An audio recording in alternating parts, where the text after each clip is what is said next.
کہاں ہے تو کہاں ہے تو کہاں ہے تو کہاں ہے اے خدا اے خدا اے خدا اے خدا.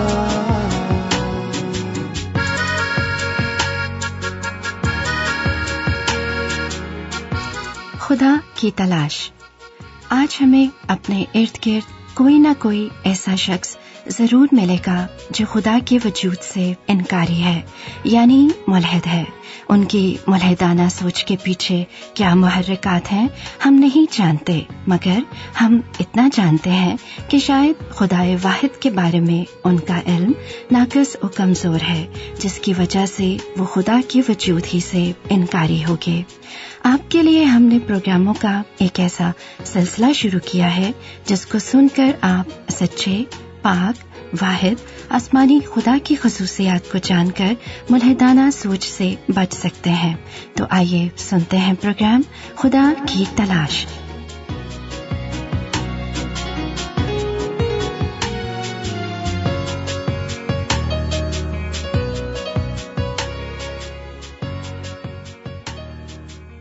دنیا کا مال اسباب اگر جائز یعنی محنت، مشقت اور ایمانداری سے کمایا ہو تو ایک لحاظ سے برکت ہے،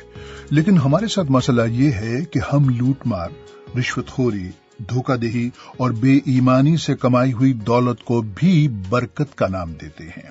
جتنی عالیشان گاڑی اور گھر ہوگا ہم اتنا ہی اس شخص کو بابرکت سمجھتے ہیں کہ خدا نے اسے بہت نوازا ہے، چاہے اس نے یہ ساری شان و شوکت غریبوں، مسکینوں اور یتیموں کا حق مار کے ہی کیوں نہ حاصل کی ہو. ہم دنیا والے خدا کی برکت بس مال و دولت کی فراوانی اور عیش و عشرت کی زندگی میں ہی ڈھونڈتے ہیں، اور رات دن اسی کوشش میں لگے رہتے ہیں کہ بینک نوٹوں سے بھرا ہوا ہو، عالیشان گھر کے باہر نئے ماڈل کی مہنگی ترین گاڑی کھڑی ہو، نوکر چاکر آگے پیچھے گھوم رہے ہوں، میز پر طرح طرح کے لذیذ کھانے چنے ہوئے ہوں، اور غریب غربا کے لیے چھوٹے موٹے لنگر خانے چل رہے ہوں، تو مخلوق بھی خوش اور خالق بھی خوش. ہاں، آسودگی اور خوشحالی خدا کی برکت ہے، مگر پہلے وہ یہ دیکھتا ہے کہ اس کا بندہ الہی حکموں کا تابعدار ہے، اس کی امید و توکل خداوند پر ہے. بائبل مقدس میں لکھا ہے، مبارک ہے وہ آدمی جو خداوند پر توکل کرتا ہے اور جس کی امید کا خداوند ہے، کیونکہ وہ اس درخت کی مانند ہوگا جو پانی کے پاس لگایا جائے اور اپنی جڑ دریا کی طرف پھیلائے، اور جب گرمی آئے تو اسے کچھ خطرہ نہ ہو، بلکہ اس کے پتے ہرے رہیں، اور خشک سالی کا اسے کچھ خوف نہ ہو، اور پھل لانے سے باس نہ رہے. اس کا مطلب یہ ہوا کہ وہ آدمی جو ہر طرح سے خدا کا تابعدار ہے اور جس کا توکل اور امید خداوند پر ہے، اس ہرے بھرے درخت کی مانند ہے جسے نہ گرمی، نہ خشک سالی اور نہ کوئی آفت نقصان پہنچا سکتی ہے، بلکہ وہ ہرا بھرا اور تر و تازہ رہتا ہے اور پھل پیدا کرتا ہے. ظاہر ہے کہ اگر خدا نے ہمیں برکت دے کر ایک سرسبز و شاداب درخت کی مانند بنایا ہے تو ہمارا فرض ہے کہ دوسروں کے لیے برکت کا باعث بنے، یعنی اچھے اچھے پھل پیدا کریں. اور اگر ہم خدا کی برکات کو صرف اپنے تک ہی محدود رکھتے ہیں اور پھل پیدا نہیں کرتے تو ہم اچھے نہیں، برے درخت ہیں. پاک الہامی کلام میں لکھا ہے، ہر ایک اچھا درخت اچھا پھل لاتا ہے اور برا درخت برا پھل لاتا ہے. اچھا درخت برا پھل نہیں لا سکتا، نہ برا درخت اچھا پھل لا سکتا ہے. جو درخت اچھا پھل نہیں لاتا وہ کاٹا اور آگ میں ڈالا جاتا ہے، بس ان کے پھلوں سے تم ان کو پہچان لوگے. خدا کا بندہ ابراہیم بھی ایک سرسبز و شاداب پھلدار درخت کی مانند تھا، جو خدا کے وعدوں، عہدوں اور حکموں کو دل و جان سے مانتا اور تابعداری کرتا تھا، یہاں تک کہ خدا نے اسے حکم دیا کہ اپنا گھر بار، رشتہ داروں کو چھوڑ کر ایک ایسے ملک کی طرف نکل جائے جس کے بارے میں وہ کچھ نہیں جانتا تھا. اور ابراہیم نے ایمان سے سر جھکا کر خدا کے حکم کی تعمیل کی. بائبل مقدس میں پیدائش کی الہامی کتاب میں لکھا ہے، اور خداوند نے ابراہیم سے کہا کہ تو اپنے وطن اور اپنے ناطے داروں کے بیچ سے اور اپنے باپ کے گھر سے نکل کر اس ملک میں جا جو میں تجھے دکھاؤں گا، اور میں تجھے ایک بڑی قوم بناؤں گا اور برکت دوں گا اور تیرا نام سرفراز کروں گا، سو تو باعث برکت ہو۔ جو تجھے مبارک کہیں ان کو میں برکت دوں گا، اور جو تجھ پر لعنت کرے اس پر میں لعنت کروں گا، اور زمین کے سب قبیلے تیرے وسیلے سے برکت پائیں گے۔ اور ابراہیم بغیر سوال کیے کہ اے خدا تو مجھے کہاں بھیج رہا ہے؟ کہاں رہوں گا؟ کہاں کھاؤں گا؟ مجھے میرا وطن، میرے رشتہ دار بہت یاد آئیں گے۔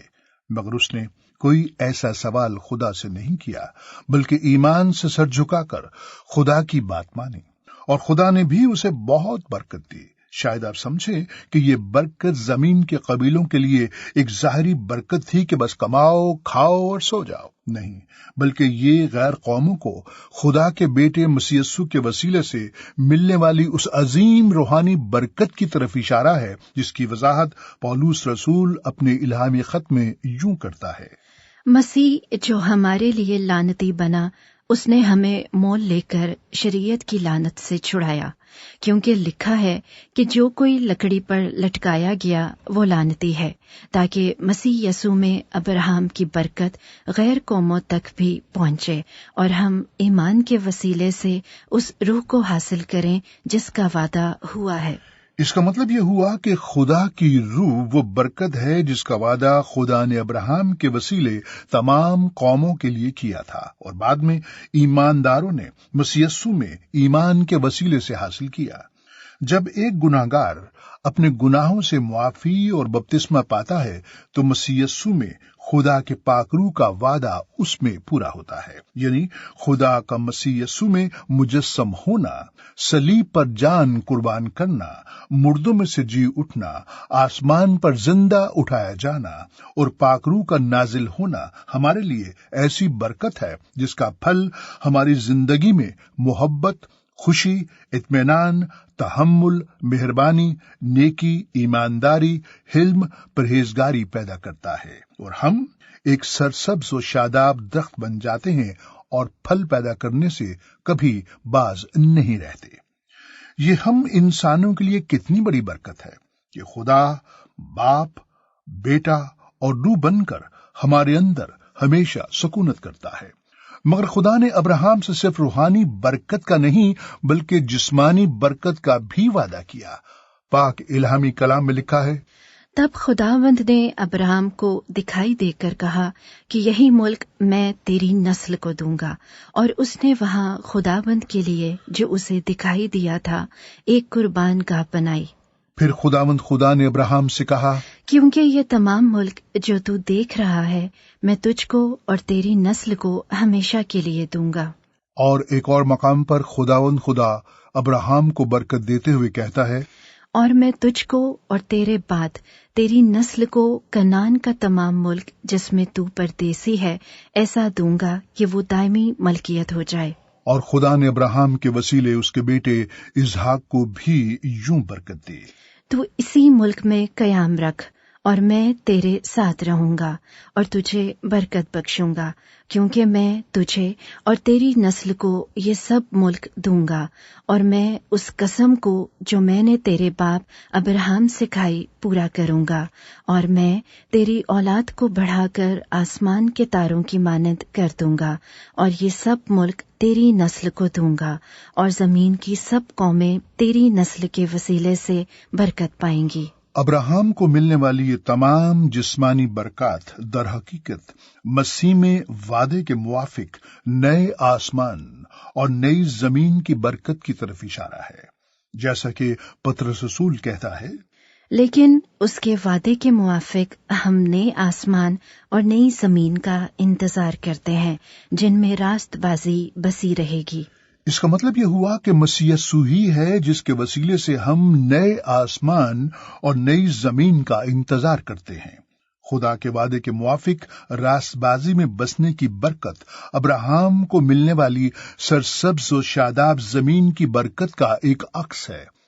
ایک کا وعدہ خدا نے ابراہیم کے ایمان و وفاداری کی روشنی میں کیا، اور دوسری برکت کا وعدہ خدا نے گناہوں سے معافی پانے اور بپتسمہ لینے سے کیا کہ جب ہم اس کے بیٹے مسیح یسوع کے وسیلے سے نجات پاتے ہیں تو روح القدس انعام میں ملتا ہے، اور ہم ہمیشہ کی زندگی سے معمور ہو کر سرسبز و شاداب پھلدار درخت بن جاتے ہیں۔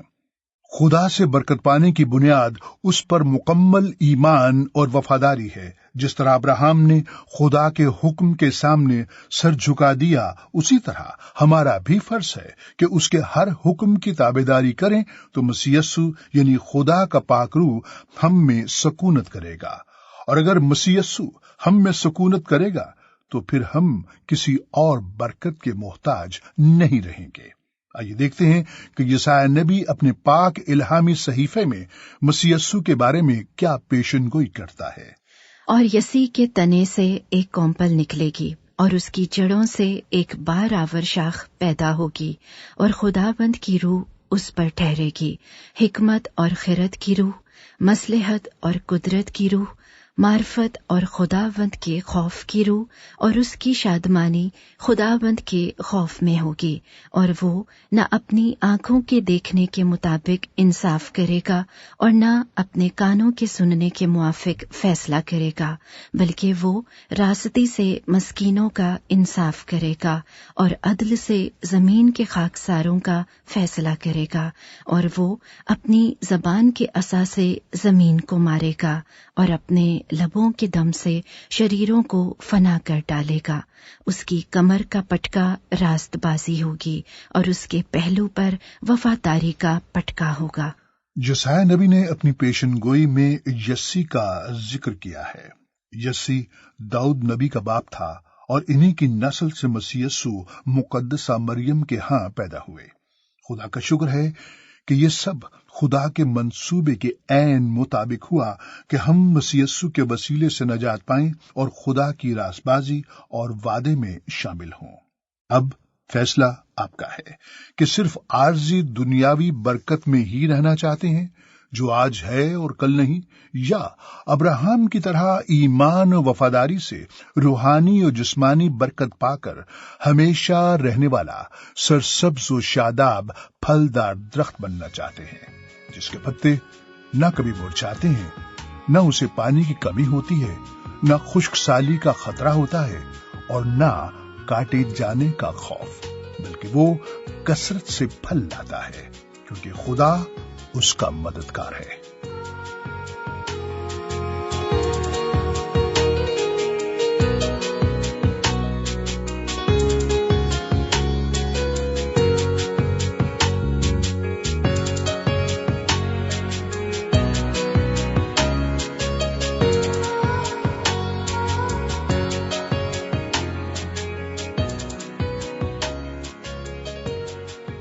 جی ہاں، خدا مددگار خدا ہے۔ خدا کی یہی وہ خصوصیت ہے جس کا ہم اپنے اگلے پروگرام میں ذکر کریں گے، سننا مت بھولیے گا۔